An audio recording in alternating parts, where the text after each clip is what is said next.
I'm Jean Flavin, and it's very good to be in Bogota. I will not attempt this in Spanish. Lo siento porque mi español está muy peor. So hello. I grew up in Kansas, in the middle of the United States, in a very small farm.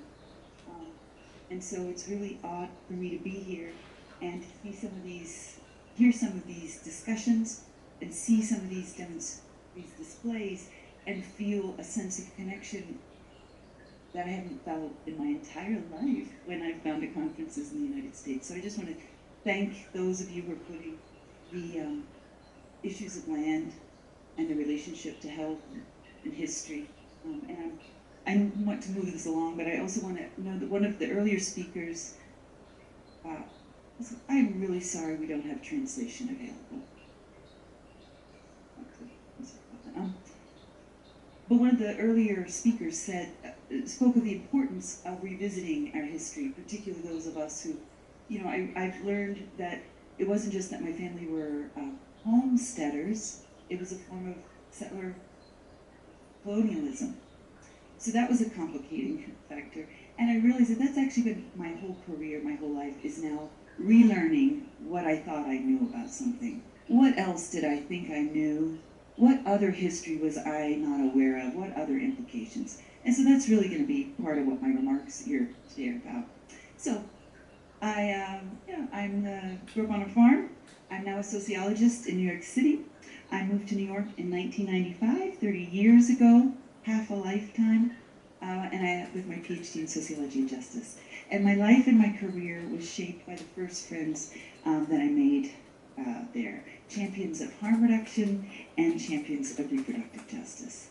Among other things, harm reduction helped me, someone who mainly teaches criminal justice courses, imagine a world where it's possible to keep one another safe without relying on policing, surveillance, and the threat of punishment.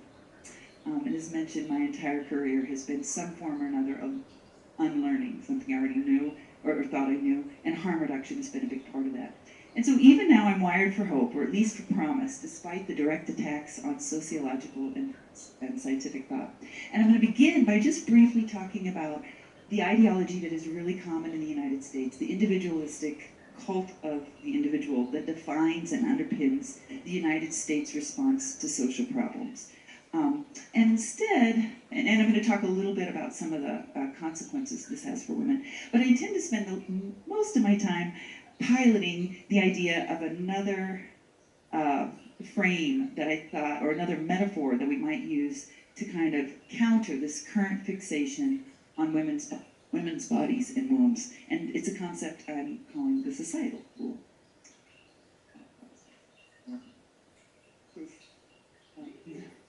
Okay, so since the 1980s in the United States, since many of you know this history, and I'm not going to spend a lot of time on it because I don't like to repeat things that were wrong and shouldn't have been said to begin with.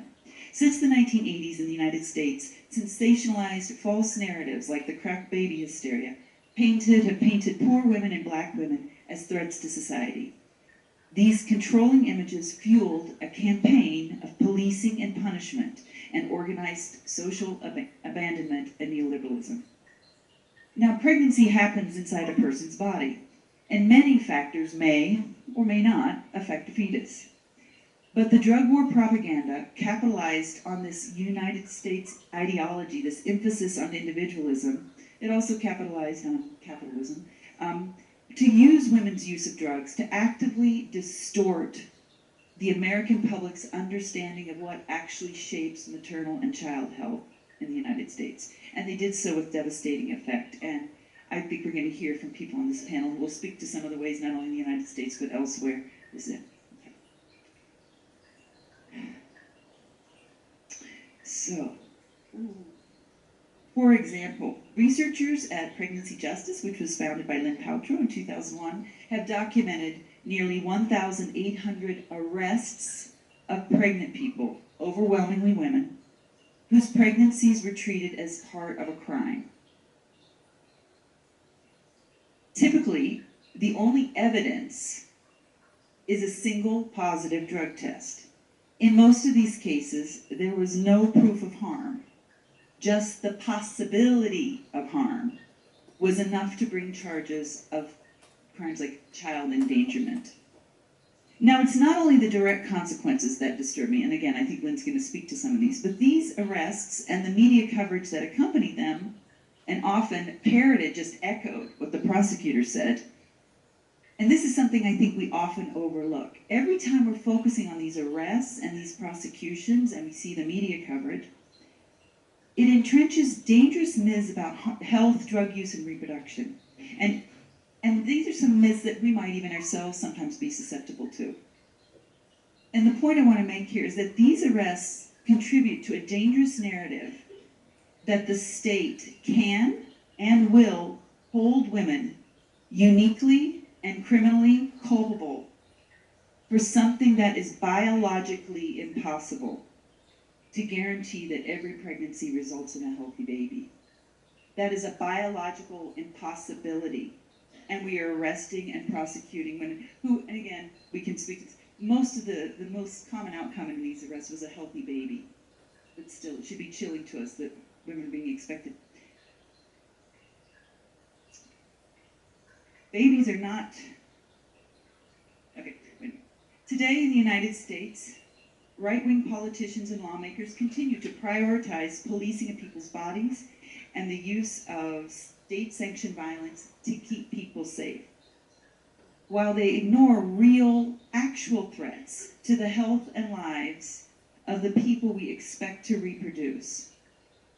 Threats like incarceration, bombing, and even pregnancy itself at times.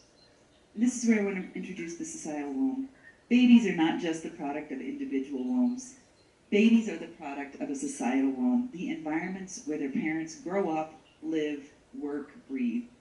And the major drivers of health are social, not individual. Housing, environmental racism, lack of access to dignified care, these shape health outcomes for people far more than personal issues.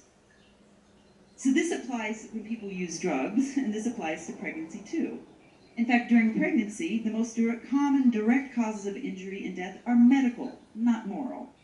Excessive blood loss, infection, high blood pressure. In fact, many health threats to a pregnancy, again, as many of us hopefully know, but many of us may not, or haven't thought about it.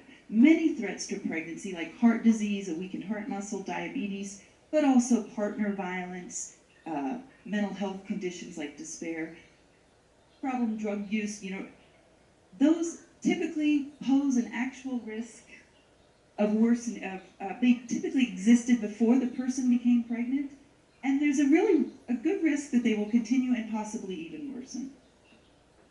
Now the good news is, most of these, some estimates say like 84%, most of these conditions, most of the things that cause harm and death to women, maternal death and injury, are preventable with timely, compassionate, skilled care. So improving conditions in the societal womb for all women, especially those who are pregnant and parenting, will do far more to support the public health than any amount of drug testing and policing after someone becomes pregnant. We will not punish our way there, and I'm thinking we probably won't necessarily publish our way there either.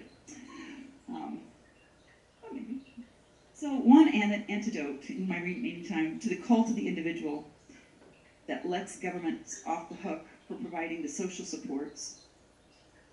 One antidote is to invest in the people, in the power, and that people build together. The power between people, communities, and institutions. And I'm running out of time, but I think it's just as well, because we're going to have illustrations of this. They can speak to it far better than I. But I just want to make a couple kind of smaller points, and that is, Lynn Paltrow's work, a lot of it was done, you could look at it superficially as like advocacy on the part of an individual woman, and it absolutely was. And Lynn and the attorneys and workers at National Advocates for Pregnant Women and Pregnancy Justice really did some heroic work, but they also organized. They did community raising. They worked with communities. They worked with local people to have a sense of what was going on. This is never just a matter of individual advocacy. And similarly, and I think I skipped. Yeah, it's not here. And similarly, Joelle and the folks who have developed the Academy of Perinatal Harm Reduction, they're not just intervening at the point where somebody's in the hospital being drug tested, possibly without their specific informed consent, maybe with it, whatever. But not only being a nurse to that individual patient, but also working with other people, including people directly impacted who've experienced these things, to say, hey, how can we prevent this from ever happening again? So that's kind of the note I want to lead you on, is that the power of the people, including the power of non-cooperation and civil resistance, is going to be really important in terms of what I plan to bring to my students and the work going forward. So I'm going to call on us to weed out the toxic cult of individualism and let's seed positive change through people power and considering the concept of what's going on in our society. Thank you. I'll call Manguelo up to the stage next, and para ellos que vienen un poquito tarde, la traducción en este cuarto no funciona. Vaya a la transmisión en vivo en app y podrá ver las traducciones ahí. Gracias. Thank you.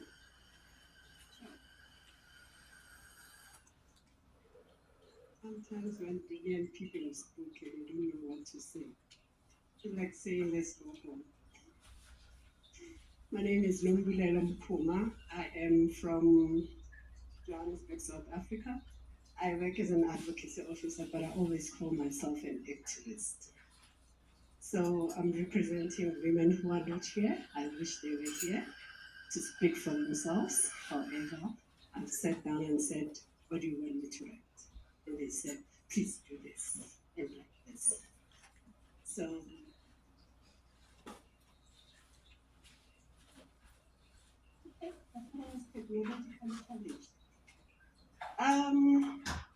so I've narrowed this into one small area that we work in. So we work in different areas. We work in the whole of a district called Eburlane back in SA. So this case where we had these different cases of women, this is a place called Boksburg. So when we look at Boksburg, actually there's an estimation of plus minus 120,000 people. And it's located in the east of Johannesburg, and it's mostly dominated by middle and upper classes. So when I say dominated, it means that some of the people think that because you're using drugs, they have every right to tell you how to live your life. So that's what we see. And so in this area, women who inject drugs are often described in terms of their risk for HIV, viral hepatitis, and other sexually transmitted infections, with scant emphasis on their human rights and dignity. And in this area, what we're seeing some of the people being treated very unfairly and really, really discriminated against simply because they are mothers. And when you are a woman who uses drugs, you are often told that how can you make such stupid mistakes or decisions? Yeah, I hope I'm not gonna cry today. Every time when I present this work, yeah, I always cry. So the method that we've used in our programs, we have conducted parental groups, which includes males and gender diverse people. We felt it is important to also include males so that we can actually hear their views and hear what they also go through in terms of parental skills. And because remember that some of the males are parents, and some of them, they were chased away from their homes due to drug use, and they were discriminated against, so they can't also see their children. So here we included them. We wanted them to voice out their opinions and share their thoughts. And then we have also conducted female contemplated groups for women who use drugs. This is where we involve social workers, where they run these groups and they talk about women experiences and they share their stories. And we also used outreach peer-led model, specifically for data collection. This is where we looked at You know, what is it that we can use, that we can gather in this community so that we can share experiences, we can share thoughts, we can share knowledge, and we can share with broader communities. And this also included one-on-one interventions. Sorry, guys, I've left you someone. I don't know what I'm.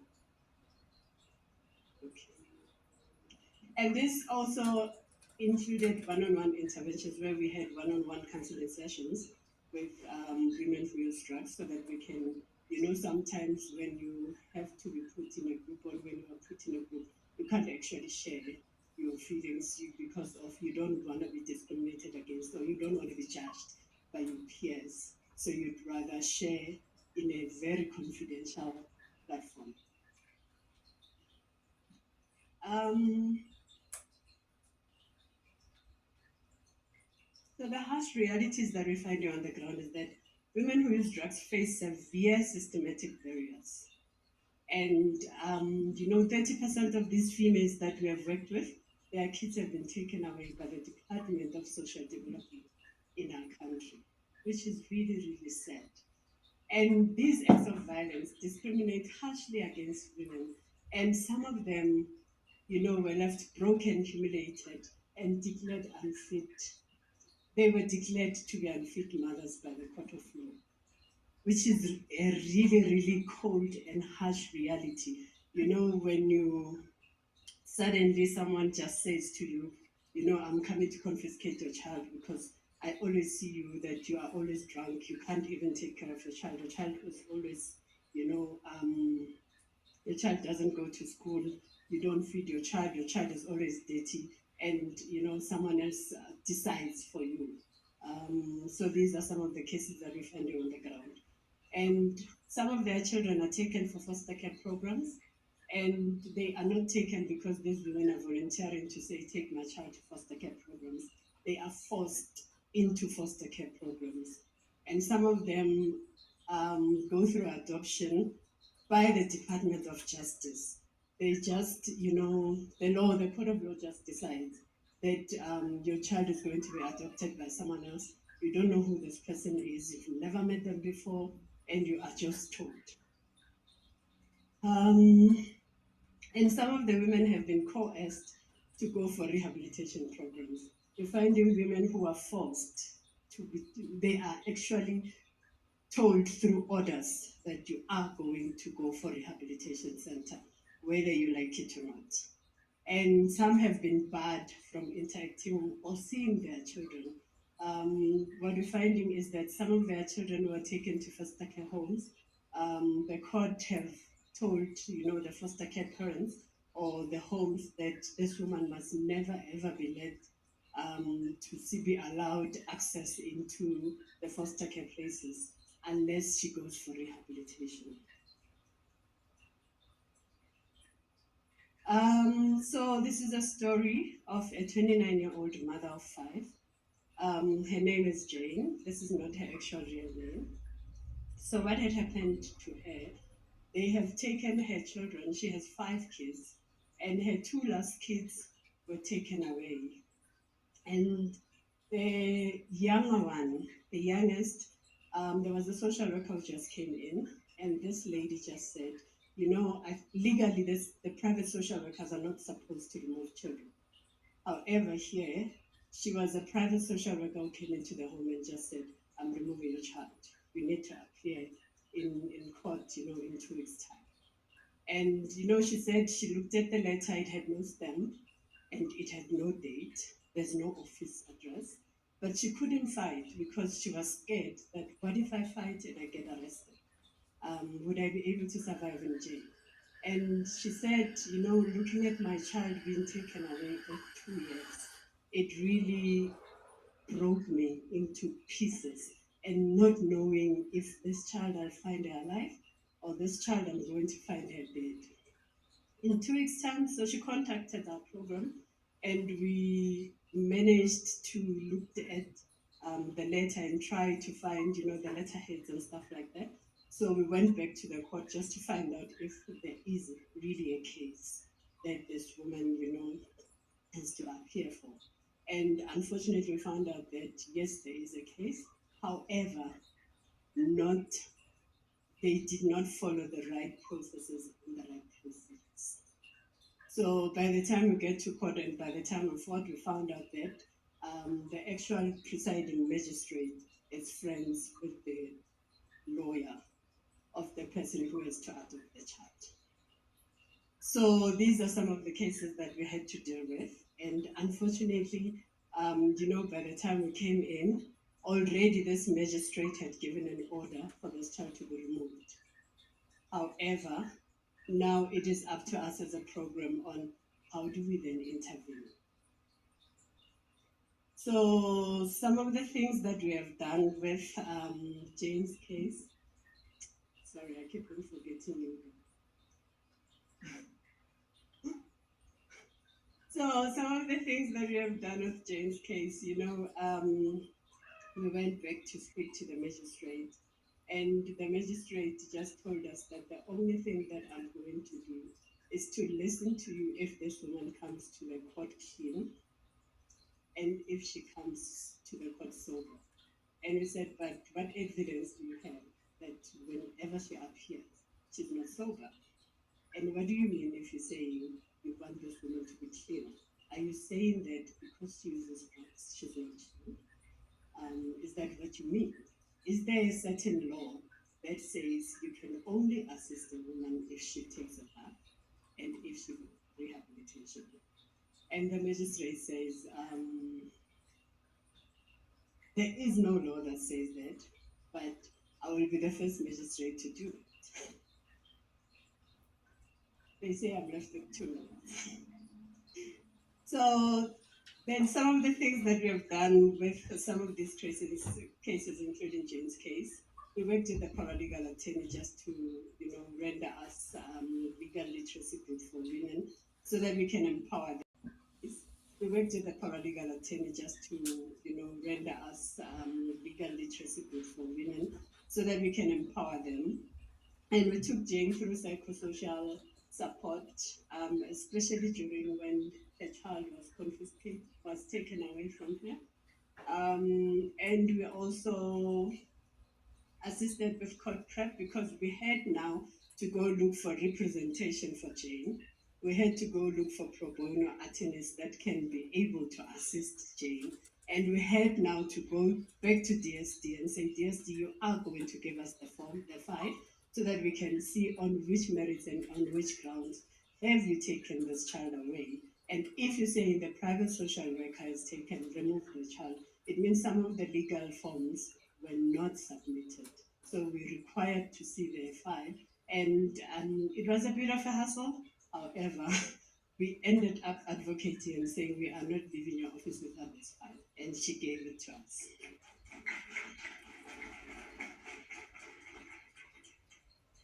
And we went back to court, and the legal pro bono lawyer requested bring me the court file as well. Surprisingly, when we got to the court, when the court clerk tells you that we don't have paper to print the file, so we had to make sure that we provide means for paper to be available so that they can actually give us the file. And I'm happy to say. Jane, her child was given back to her, and and we are still working with her in our program, because what she wants now, she wanted us to take her into a shelter due to fear of her other kids being removed. And unfortunately, where we come from, there are no shelters that give women who use drugs opportunities to stay there, due to discriminations and the legalities that they create around the courts and stuff like that. I have a few more slides, but I'll leave it there. No, thank you so much, then. Thank you so much. I'll just move us right along. And Anna? Right, so hi, my name's Anna. This is going to be it, rough and ready. It's like what I've buried on the ground for another series stories. So here we are. I'm a mother, I'm a user, I'm a criminal, and really that's all that matters. Do you know what I mean? So really that's all it is. So who are they? They are mothers who love their children desperately, and that's why they remain hidden. You know, if you don't love your children and want your children, you don't fight to hide from services that are going to take them away from you. And unfortunately, because you have to hide from any help that you might want to access. It's almost like a catch-22. Can't come forward for help because the minute you come forward for help, they might kidnap your kids. So they're blamed, they're ignored, they're punished, but also they're exploited in the using community, exploited terribly by men, because they are paying for harm reduction equipment with money, with drugs, with sex, with letting men stay in the home.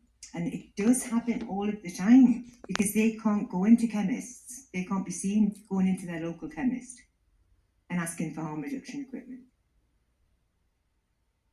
So how did it start? Look, it's a total fluke. I'm not going to pretend I'm clever and it was plotted out or anything like that. It was a total fluke. I went to the chemist one day, came out, saw a mother with a buggy, asked her what she was doing, and she said she was paying a guy to get her some needles. And I was shocked, but I was shocked that I drank the Kool-Aid. That's what I was shocked about. I was shocked that I'd believed harm reduction was for everyone, and I just accepted it. I hadn't questioned it. I just accepted it that it was, and I was shocked that I had thought I was their peer. Y'all really had. This is when I thought lived experience was everything. And lived experience is powerful. But we forget that we become the other. And it's about when we become the other that they see us as the other.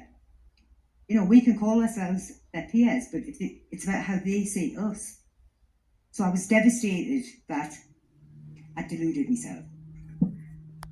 But I thought, right, and I'd go and sort it out, what is going on? What's happening in the area? What is this really about? So I started with 1, then ended it with 2, then maxed up to 10. And I'd never have a space open for very long. So once, I'm a bridge builder, so I'm not a support worker. I'm not there to solve their problems. I'm there to provide fucking equipment and to try and empower them a bit to say you have a right to be a mother, because they're so ashamed. They're so, the whole world is conditioned to believe that mothers who use drugs are bad. So how can anybody think otherwise? They hate themselves. We hate them. The using community hates them. Society hates them. I don't hate them. I love them. But more than that, I love their children. And this is something that I think we forget all of the time, is that they are harm reduction children. They are collectively harm reduction children. And I can understand why the fucking enemy wants to take them, because it weakens it. Weakens it for the next generation, for social justice, to embed it and make sure that we're stronger. It weakens us because we're one slow walk into death, because we haven't got our children anymore. I can understand why organisations do it, because it's all about the paper, it's all about the money now, it's all about the funding. But I fucking cannot understand at all why harm reduction allows it. We just have stood fucking back for the last 10 years and done nothing while thousands of fucking children have been taken. And it is time to fucking make sure it stops. If you really are a fucking harm reductionist this time. Sorry, but I'm not here to fucking make friendship bracelets and we have a war. Do you know what I mean? But, so I came back into the public scene in 2023, and it was like, look, let's fucking take this shit down. Let's start dismantling it. Let's not fucking hold any prisoners. And can I give a big thank you to Andrew Preston at Exchange Supplies, because he really took a chance on these mothers. He gave them a voice, he gave them a choice, and he gave them a chance, because they said, we don't like the shark fins, we don't ever use them, we don't give you returns, Anna, because they're big, they're ugly, they're black. Do you know what I mean? So Andrew said, okay, then I'll order some in some colours, so that you can put it in your kitchen cupboard and it won't look fucking out of place. And so they flew out. They flew out.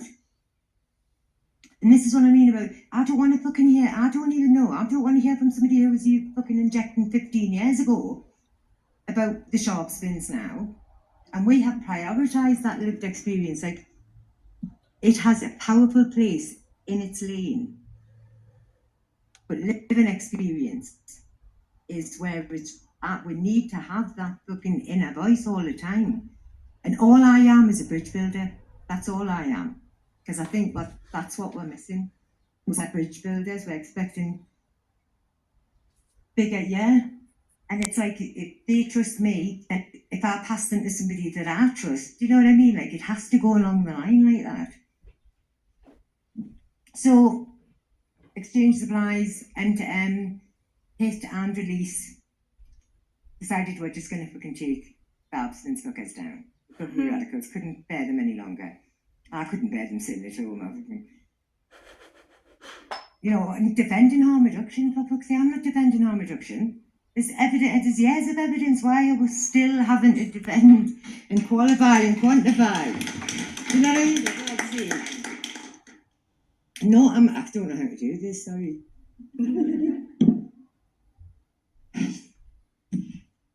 I was going to say, this is not going to be a usual kind of... So, you know, the bottom needle, every fucking stigmatising image has got that orange cap needle. Always on the fucking, I don't know why it's on the ground and why it's still half full of heroin. Who's put it on the ground half full of heroin? No, but you know what I mean? It's like, it doesn't make any sense to me. But, so I said, like, why are we doing that? Why are we giving people the needle that is always shown so dirty and grimy and on the floor? Why can't we give them something that, like, doesn't make them feel bad? And again, okay then, you know, and the response in them wanting to, they're able to talk about it. So how can you talk about injecting practices if people are so ashamed that they don't want to fucking talk about injecting? But now that it's like, I think it's really fucking powerful. And like I say, it was a total fluke. It wasn't planned. That's what it's about. Respect, respond, and reduce. And it's in the moment all of the time. Like, what they need in that moment. 4 o'clock, like a couple of weeks ago, 4 o'clock in the morning, I got a phone call saying, you know, there's a drunk guy here, an older guy, and I'm scared and I don't know what to do, because she can't phone the police. She can't phone the police to help her, because if she phones the police to help her, they'll come out and punish her. So I had to get in the car and fucking go and deal with a drunken guy at 4 o'clock in the morning. And I'm hitting 50, it's like hard now. You know what I mean? This is getting hard. I think HR, from my opinion, lost its soul. It felt like for the last 10 years, it's lost its soul a bit. You know, like, maybe because it's been battered so much, you know what I mean? But it's like, it's vibrancy, it's like power. The power is the truth. We hold the truth. What we do works. What we do is needed. Like, that's just the basic truth. So, I don't understand why we stopped talking to people who actively use, and we moved to this place of talking for them all the time. Because none of the shit that's happened has been me, and I reiterate this all of the time. I take no credit for any of these things. It's all them, and I'm just bridging it to Andrew, who's fantastic and does the things. Will you put it on the next thing, Tori?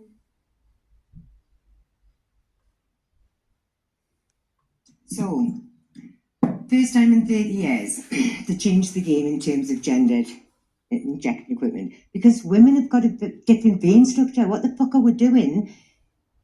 Giving safer injecting advice on how to inject like a man. It makes no fucking sense. And I had never thought about it. That's how dumb I am. And naive I am. Well, I'm not dumb, but naive. I hadn't thought about it. It's like, no, because you don't think about it. And what happened was, I started when I hand the bags over. Like, noticing that all had those big, massive, you know, the puffy hands, and then remembering, God, I used to have those because I couldn't wield the pin properly. And when I was trying to go into fine veins, we've got smaller handspans, so having to pull back that plunger and then having to push the plunger in, and it's too fast and it blows the vein. And so Andrew sent some different sized needles, and they chose this little pink one, which is the right size for them.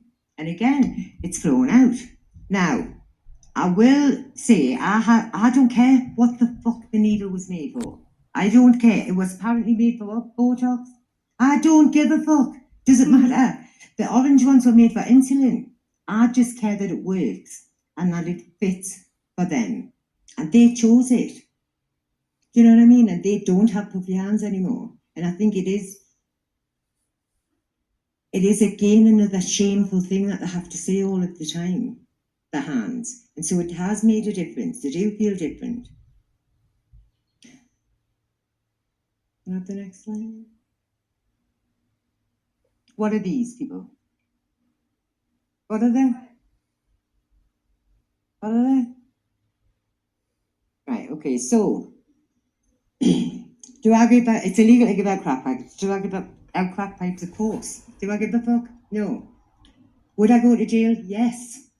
Because I think you've got to sometimes be willing to risk it all. To risk it fucking all. Like, and I don't expect everyone to do that, but there has to be somebody like holding that front line. Like I'm always saying, I'm a dragon. I'm going in there to fucking decimate the place, and I'm hoping that people are coming in behind us to rebuild it. But that's not my role, rebuilding it. I'm not a care bear being nice to people and fucking working proactively with them. So I'll come out here. This part I don't need slides for.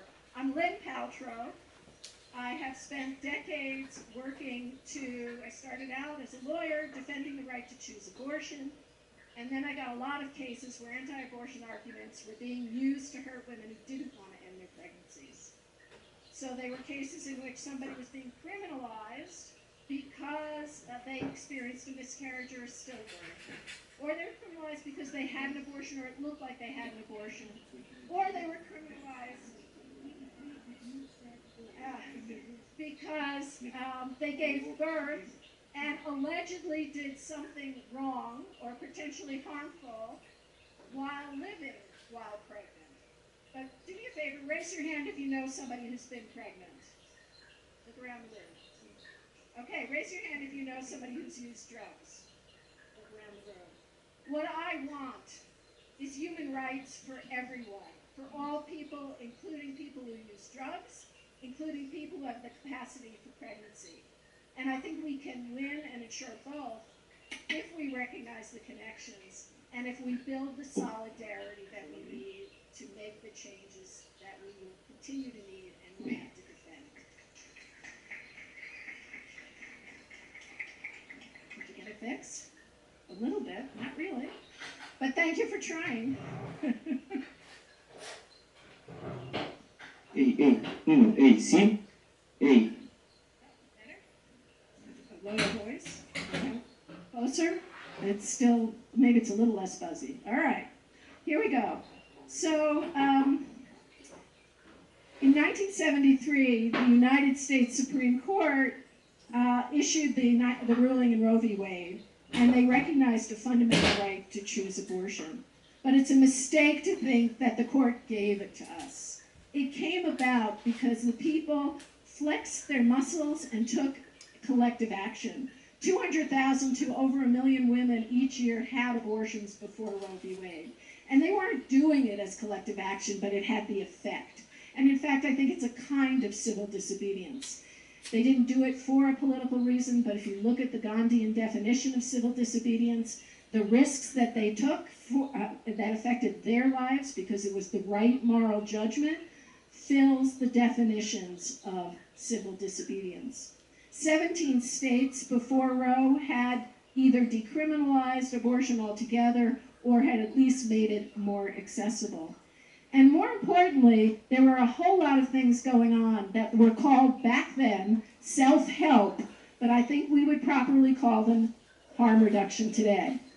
So you have the Jane Abortion Clinic, where women made referrals to people who needed abortions, got them to safe abortion providers, and when they found out that those people weren't doctors, they learned how to do them themselves and did thousands without a single death or major harm.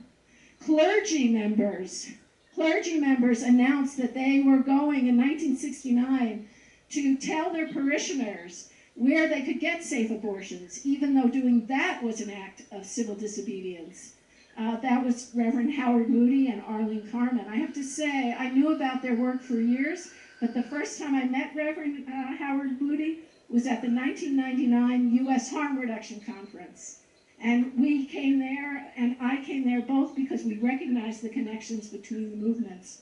The contraption on the bottom, the Del M menstrual extraction kit. Lorraine Rothman and Carol Downer figured out how to do menstrual extraction safely. It was less intrusive than the methods doctors were using. And you had a kind of rise of empowerment and women holding up speculums, particularly Wonder Woman. Now, unfortunately, in 2022, the United States Supreme Court, and I don't mean the Supreme Court, the MAGA justices on the Supreme Court overturned Roe v. Wade. Okay? At the same time, the United States was going backwards because of the Green Wave movement, because of lawyers in Colombia like Monica Roa, and activists across Latin America. Abortion was liberalized or completely decriminalized and recognized as a fundamental right. Part of what happened in the United States, the decision taking away almost 50 years of the ability to decide to have an abortion, was based on the claim that that right was not deeply rooted in the nation's history and traditions. It wasn't privacy, it was not equality, and it wasn't liberty, words that are in our Constitution. The decision was no surprise in a country that was founded on the principle that some people can own other people and control their lives and bodies. Why anybody was surprised in the United States by the decision in Dobbs was a surprise to me. Now, what's happened since the decision? 13 states or more have flat-out bans. Basically, 22 states. That's almost half the states have no access to abortion. And what's the impact of that then? So here's the interesting thing. Remember the number I told you about what people did before Roe v. Wade when it was criminalized in every state? 200,000 to almost 1 million? Actually, the rate of abortions in the United States have gone up since the decision in Dobbs, and that was completely predictable. The reasons for that include the fact that people were preparing for it, and because something came into being that didn't exist before Roe. The people who had criminalized abortion before Roe used things like coat hangers and knitting needles and Clorox, and had people beat them up or threw themselves down the stairs. The harms from illegal abortions killed women, as they do in every country in the world where abortion is illegal. But in those intervening 50 years, people invented medicinal abortion. 2 drugs in combination that are extremely effective. They are called misoprostol, repeat after me, misoprostol, thank you, and mifepristone. Thank you. They are drugs, okay? Those are drugs. And you can get them online. You can get instructions for how to do it safely. And there is now telemedicine in the United States and around the world where you can call up and talk to a doctor, or you can call up and talk to somebody who will help you take those medications safely. And the experience is the same as having a stillbirth or a miscarriage. And by the way, 15 to 25% of all pregnancies end in miscarriage and stillbirths, not because of anything the pregnant person did, but because that's just biology. So these are medications that are as here safe and effective. They're not only used to end pregnancies, they're used for all sorts of gynecological and obstetric reasons, including dealing with obstetric hemorrhaging, postpartum hemorrhaging, which is as much blood loss as being shot with a gun. And if you can give somebody misoprostol right away, you can save their lives. So in the immediate aftermath, before Roe went into effect, we were able in the United States to learn from Brazil, to get the drugs approved in the United States. But we were also ready. So these are some of the places you can get these safe medications.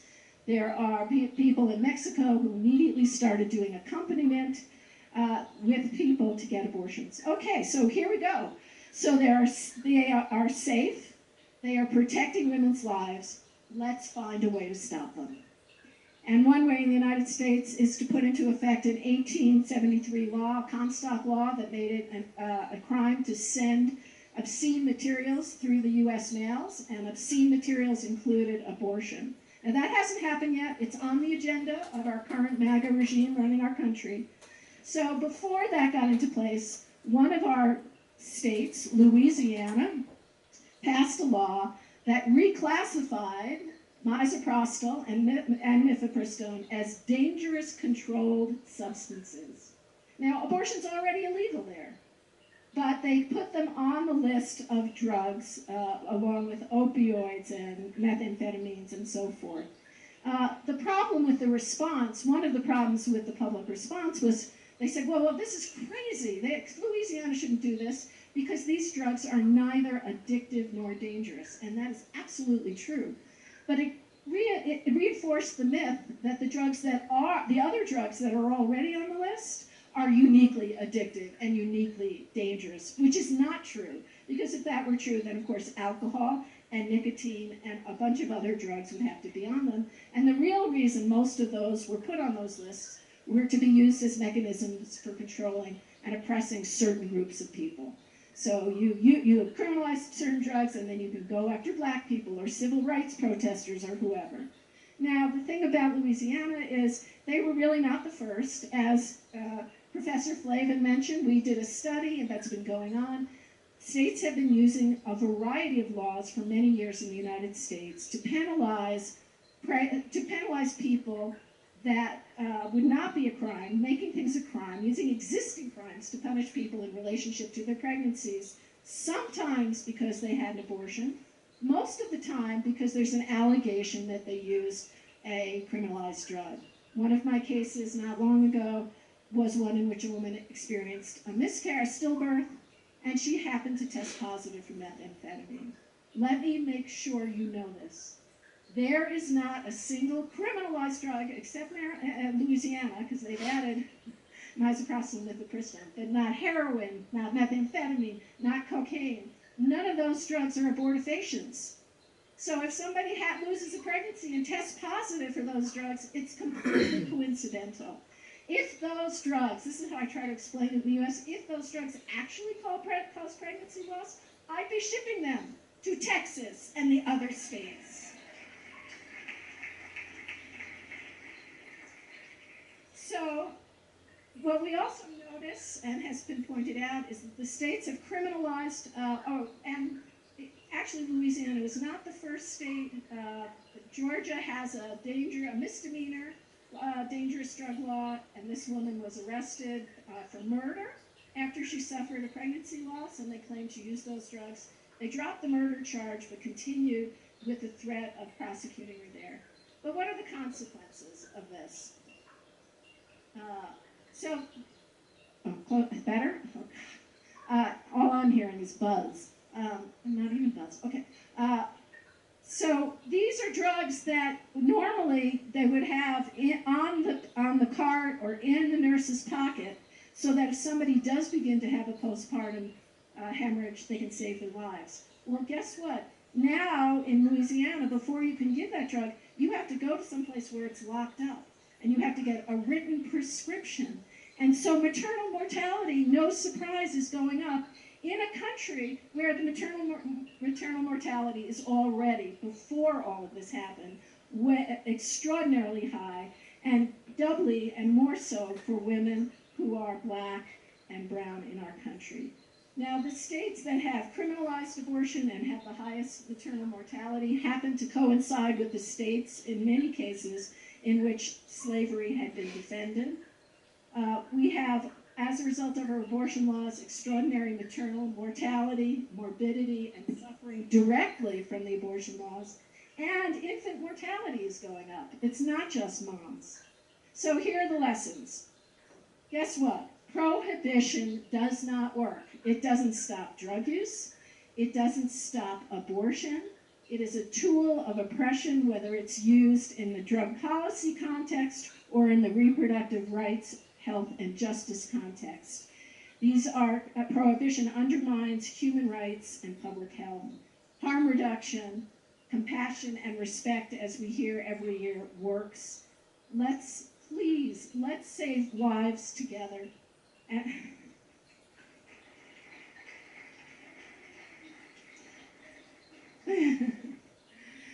And if I may take one more minute, you must be wondering what any of us from the U.S. are doing or dealing with right now. So my work has not been very specifically on abortion. It has been trying to do, you can't do everything, trying to do something to preserve the overarching system that I've been knocking on the door of my whole career. That the people who get pregnant should have due process. The people who get pregnant should have equality. We should have access to the constitutional principles that were guaranteed. But they're all coming down. And so I've been working with a group called The Beacon, where we help people learn how to get in the streets. Because the one thing that seems to work against authoritarianism is if you can get 3.5% of the population on the streets on a regular basis. And we've now, in New York, during COVID, every night at 7 o'clock, we bang pots to thank the healthcare workers. Now we're saying every Thursday, we're asking people to get onto the streets with a sign that means something to them about what's happening. Go with somebody else, show what you're feeling, and show people how to take this action. Enter so that we can show the public, we can show what resistance looks like, we can build relationships among others, and we can keep joy alive. Thank you.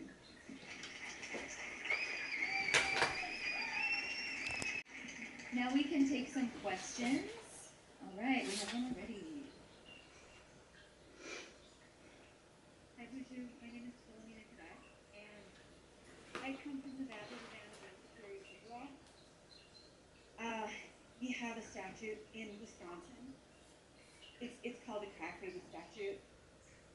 And it allows the state to arrest and prosecute and confine any person who's pregnant without any due process, including an attorney. And I've represented a woman and on a case like this, and I have never seen anyone experiencing more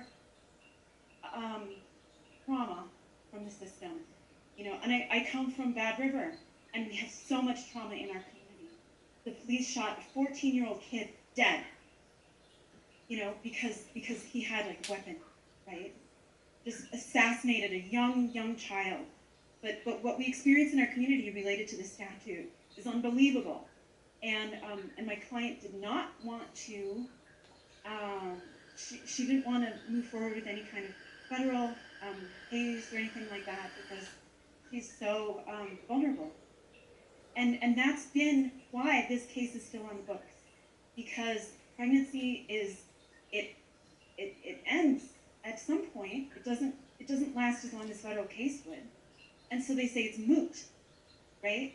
And there's no way that we can use the courts to fight against this very terrible law. And so we need to take back our legislature from the fascists who are controlling it in Wisconsin. And my tribes, like our tribes, we took back the court from all these things, but this issue is it's invisibilized because the women who are experiencing this are the worst women in the world, right? And we need to change those narratives, because when we do this, there's no safety for them to be able to get prenatal resources at all. And so people in my community, Native women, do not have access to the same sort of prenatal services, and we do not, our children are at risk because of this. So, I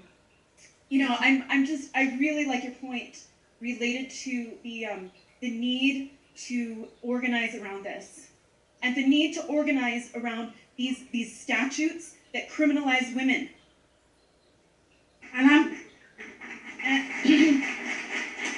And Academy of Perinatal Harm Reduction is making a Wisconsin-specific harm reduction toolkit for pregnancy. You can grab one of the cards I have on the table. Tenemos en inglés y español también. And please get one of those. And I'm going to start crying because I had to come here to meet you. I am so old, I tried to keep that law from getting passed. And I have challenged it 3 times. And the only good news, we did get it declared unconstitutional in the Tammy Lacher case. And I don't want to the law there was called the Crack Mom Law, but the Unborn Child Protection Law, it is the precursor for the national personhood movement in this country. And when we won, we finally got it declared unconstitutional in Tammy's case. And then the Attorney General and Governor of Wisconsin appealed. And when they appealed, we got in front of 3 white judges over the age of 80 who asked questions like, but if we don't have this law, how can we control women? And they were going to rule against us anyway, but they ruled on standing grounds, not mootness, but they said the woman who was defending the victory we had left the state and she didn't have standing anymore. But I do have to put one positive spin on this, in addition to meeting you and putting our resources together.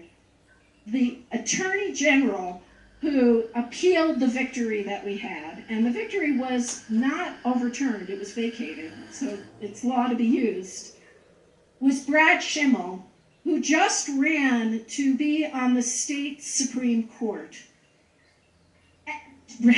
And Elon Musk and the MAGA regime in the United States was so desperate for him to win, to become a majority of the Wisconsin Supreme Court, that Elon Musk actually gave people $1 million to sign, not directly to vote for him, but to vote for him. And not only did he lose, but he lost resoundingly.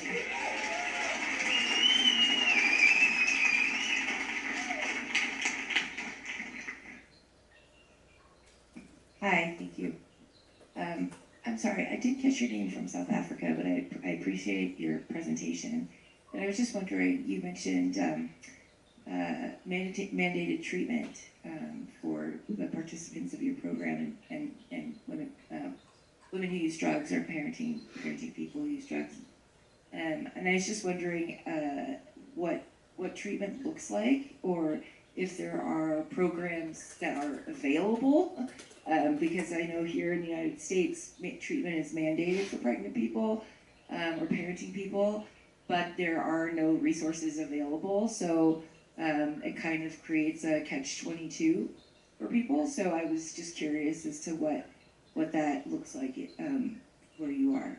And thank you for the work you do. Thanks. The mic is so terrible, but some of your words.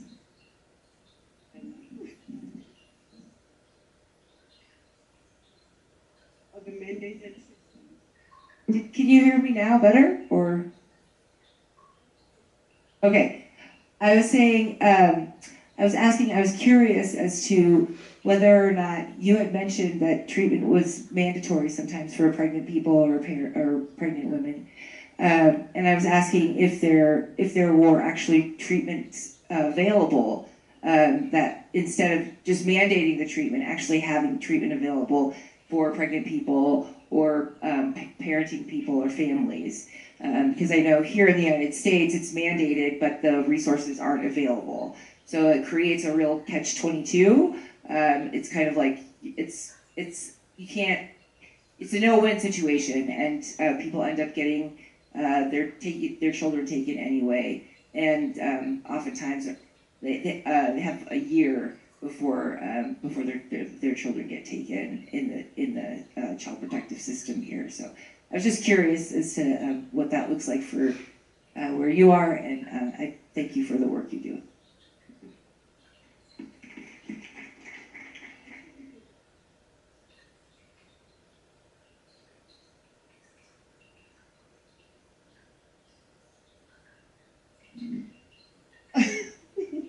Can you hear me now? Yeah, I was just saying, it's the same all over, to be quite honest. There isn't any, even though people are told to go for mandatory treatment, but there isn't such a thing.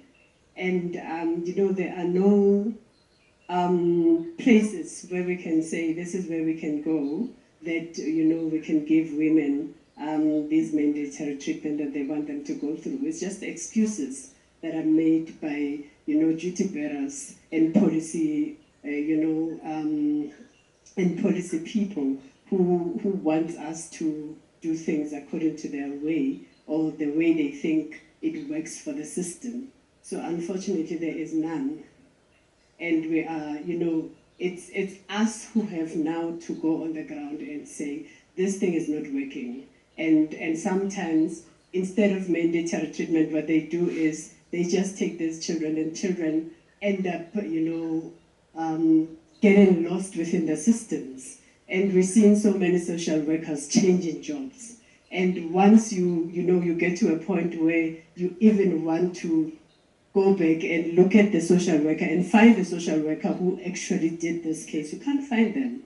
And when you ask where's the file, the court will tell you that we are missing the files. I mean, the system between 2010 and 2011 wasn't working, or we had to reboot the system.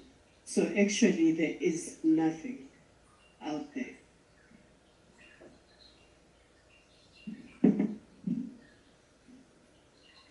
Hi, I'm Sydney, based out of Atlanta, Georgia. No one hold that against me. But my question is really for anyone up here. I'm asking because I've heard a lot of different rhetoric since being here about to what extent do men need to be involved in these conversations? Should there be more men in this room right now? Should there be less? Or people who don't identify as women, or people who can become pregnant? Because we tend to talk about people who are pregnant and not the people who, get them pregnant or impregnate them. That's a whole, factor, group of people who are completely left out of the conversation. And so what is your message to men, to that group of people, and to what extent do you think that they should be involved? Yeah?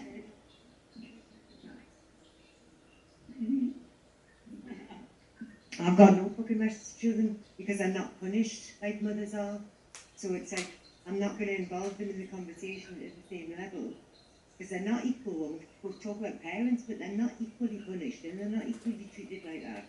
And we need to stop pretending that they are. So yeah, get fathers involved, but recognise that they're not anything like our mothers are treated. Because we're not getting the we're not seeing the fathers with the murder charges. You know what I mean? It's only the mother. So I think I can't. Listen, there's only so much I can do. But yeah, I think men should be in the conversation. Of course they should. But they shouldn't be talking for us. That's the only thing. Yeah, just to add, I think it differs per country, from country to country. But I think with us, we feel that men should be involved. It's high time we need to have these conversations with them in the room, especially because, women go through, some of these things that women go through are perpetuated by partners. And if we are not involving them in these platforms, then we are not going to have, policies that will speak to both male and females. Because I strongly feel that if a woman is threatened that they're going to take away her children, a male must come in. Where's the father? If we can't find family members who can be able to take care of their children, the father would have to come in and rescue the situation before we lose the kids. So men should be involved. Yeah. I've got kind of an oddball thing. I think there is a place for men in them. I like to think, I'm thinking of Bob Newman. I'm thinking of Bob Newman who would agree to be an expert witness in our cases. And there's a place for Bob Newman. I'm thinking of the people I've known from other movements men, women, I don't care about your gender, also taking up solidarity and recognizing that we have to, I really want to defer to people who are doing this work, we need some deep, I'm going to use one of your fucks, deep fucking intersectionality and movement on this. So I think there's plenty of room. I wish there was more women in the abolition movement, or more visible in it, and so I think there's a lot of ways for that. It can look like a lot of things.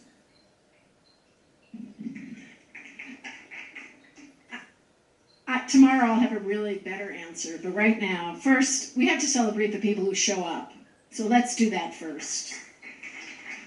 So thank you. And I can do the list. My organization, without Dan Abrahamson at the Drug Policy Alliance, I don't know what I would have done. And, this is the place where I actually hang out more with men than any other place that I've ever worked. And I think because there's an appreciation for how hard these issues are. But I think we all kind of have a problem. I had somebody who said to me, why did you stop working on abortion and start working for pregnant women? And I was like, what? But our brains are very binary, and I've come to believe more and more that our definition of what counts as human still does not include the people who can get pregnant. We are secondary. Primary health care in the United States of America does not include putting in an IUD or doing the things that people with uteruses have. That's why we had to come up with words like women's health and reproductive health. If we really thought of everyone as human, we wouldn't need those words. So we have to have a lot more, I think we have to have more conversations at a deeper level, not just why aren't you here? And then always in my experience is if they're not here, we have to go to them and keep saying, this is not enough.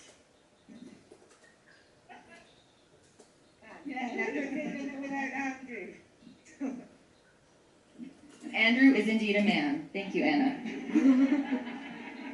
Who else? Okay.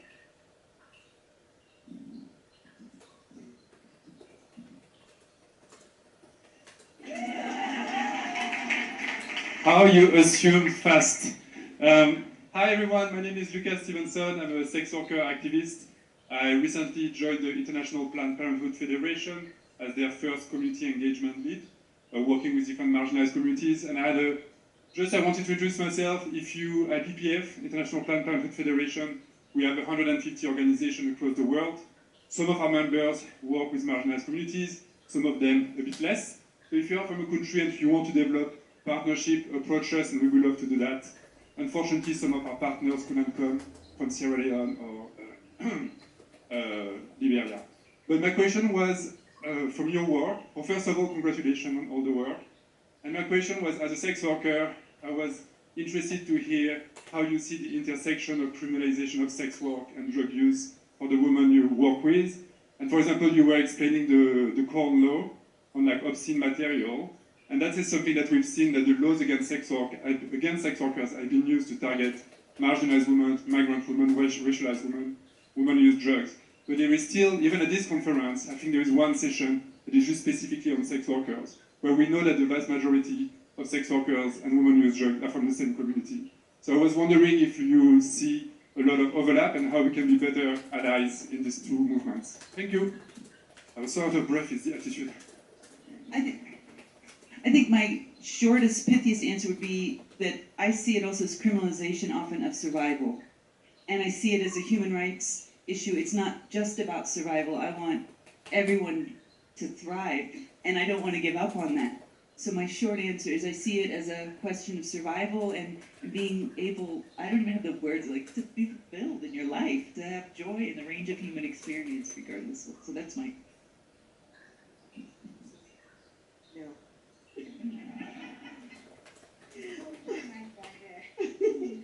No, I can just say there is a lot of intersectionality between drug use and sex work, remember. In our country, we have sex work movement as much as we have PWD programs and movements. So those are programs that are fighting the decriminalization of sex work and decriminalization of drug use in communities. And we do work with the sex work sector programs, where we do inter-referrals and where we also share podiums where we talk about the work that we do. So it will be very good to collaborate with organizations like that.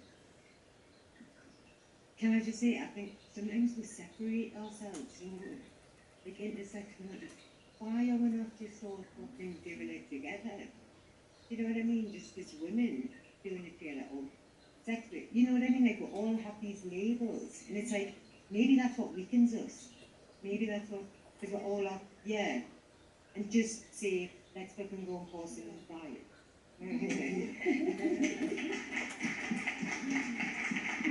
Abolition across the board. Let's just stop criminalizing literally everybody, please, and thank you. Next question. Who's got it? Okay. Hi, my name's Jessica from Minneapolis in the United States. Mostly for Lynn, but anyone. I used to live in Texas, working LGBTQ rights there. It's an absolute fucking horror show. The legislature, including with some Democratic support, is advancing a number of bills that would criminalize any helper who furnishes the means to obtain an abortion out of state. In Texas, the only way to get an abortion safely is to leave the state. Obviously, the domain of mostly privileged people. For the vast range of reasons people need an abortion. Abortion funds are obviously enormous, but it also is, I don't live in Texas, but if I had my husband booking me a hotel, me driving my daughter, my, preteen daughter, to New Mexico or Colorado or where have you have an abortion. So I'm just curious, both within legal means and creative and extra legal means, what abortion funds and other helpers are doing to prepare for this moment. I am a deep pessimist about both Texas and its ability to create a cascade of policy across the country. And so I've got some very brave people who are trying to kill these bills, but they may not be successful. And if they're not, there's next year and the year after. We killed a bathroom bill years ago, it's back again. So just curious what those groups and those helpers are doing. These bills would create, some of them criminal penalties, some of them capital charges, some of them enormous financial bounties for turning someone in, which can be used by abusers and other people. So just curious what helpers are doing, if there's anything left to do.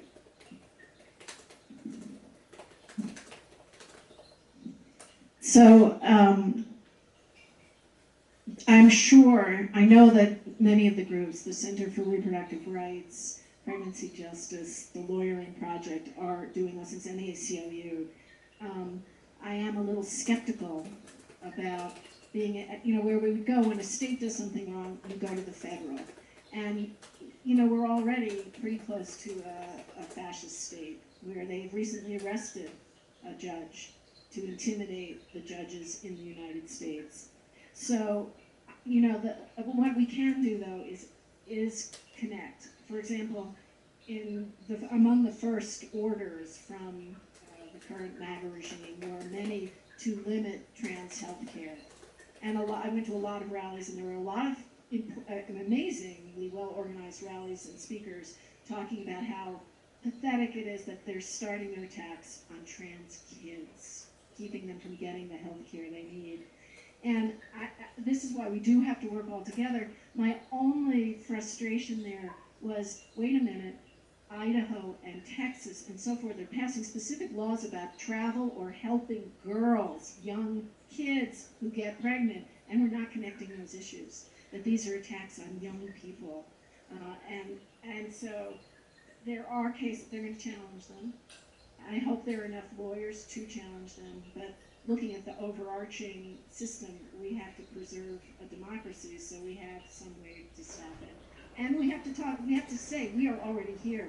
They are saying that because of gender, we don't have a right to travel, and we don't have a right to give them health care. And this isn't just anti-abortion or anti-misoprostol. I can't even find the words. It's racist, it's sexist, it's transphobic, and it is part of the authoritarian playbook to make us afraid of one of those groups at any given moment so that we can keep taking away the structures that protect us at least some of the time.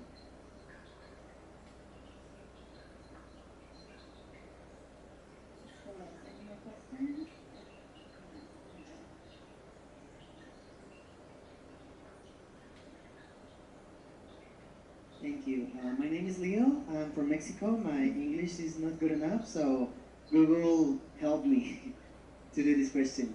I'm a psychotherapist, as part of a master's degree in substance use.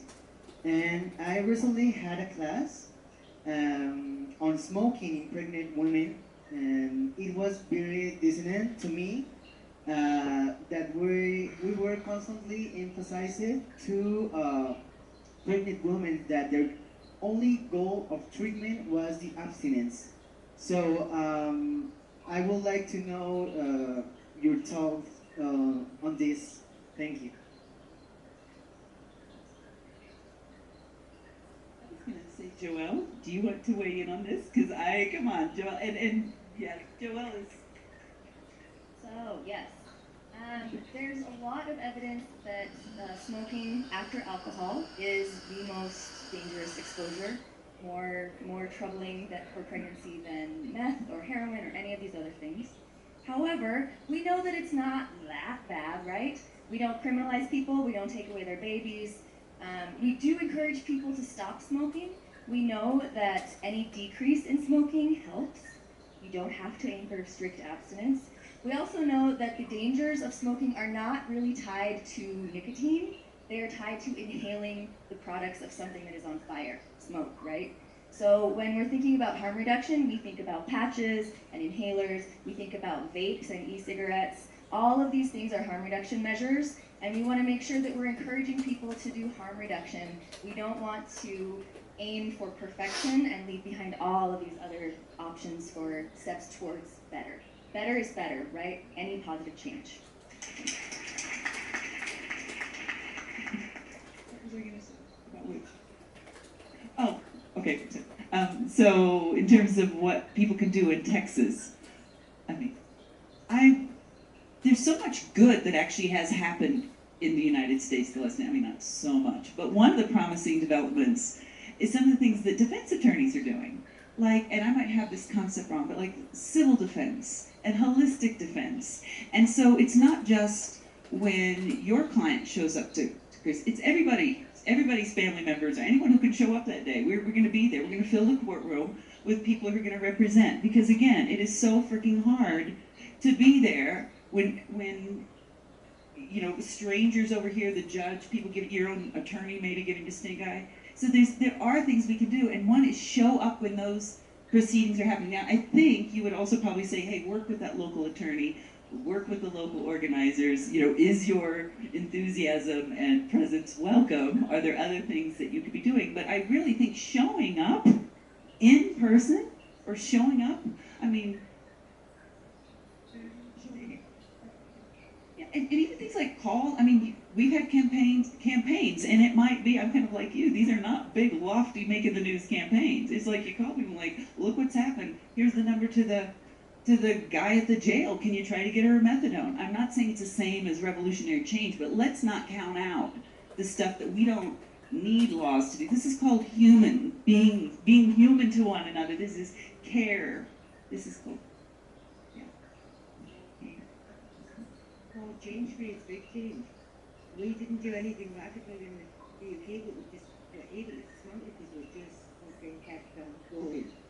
Like and more and more people joined. Yeah. But it's just pushing the issue. No, we're not going away. Yes, we're all going public. No, I am going to sit here and say, yes, I am going to put this on Twitter, a video that shows you're lying. Sometimes it is just about, because I hate this all this like sitting around in rooms for hours, planning all these fucking action plans that never get fucking acted upon. You know, 20 years later in the UK, we're still asking, what do women want from services? It's fucking embarrassing. If you really honestly, what do women want from services? A fucking service.